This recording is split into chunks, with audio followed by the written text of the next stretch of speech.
Marcandole è un locale storico, è nato nel 1931 dalla famiglia Burighella e poi nel 92 sono subentrata io con la mia gestione. Ormai siamo arrivati a 31 anni di storia.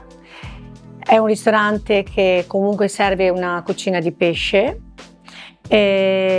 Diciamo che all'inizio siamo partiti con una cucina molto tradizionale fino ad oggi, dove abbiamo creato, diciamo, proprio la nostra vera identità, dove c'è del tradizionale ma anche dei piatti molto innovativi.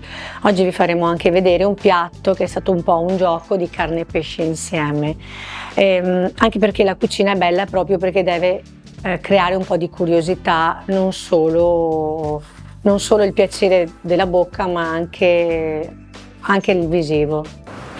Allora, l'idea di questo restauro così importante è stato proprio creato dal fatto che un cliente quando arriva deve mangiare bene, innanzitutto bere bene, ma soprattutto stare bene, perché comunque il ristorante è questo, il ristoro, lo star bene.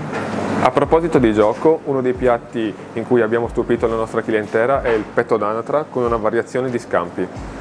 È un piatto che è entrato nel menù da poco, è un petto d'anatra che viene cotto a bassa temperatura, poi viene scottato con delle erbe aromatiche e finito in forno per 4 minuti. Viene accompagnato con una variazione di scampi freschi, noi siamo una cucina di mare, degli scampi che vengono cotti al burro o nocciola e gli altri due vengono fatti una tartare conditi con del limone, del lime, olio extravergine e sale. Andremo il tutto poi a affumicare con del fiordaliso. Cerchiamo di valorizzare molto anche il territorio, infatti il nostro pescato arriva da Chioggia, Caorle, con un'azienda molto importante, e anche a livello ortofruttifero cerchiamo di appoggiarci a coltivatori della zona in modo da sfruttare sempre la stagionalità e la freschezza.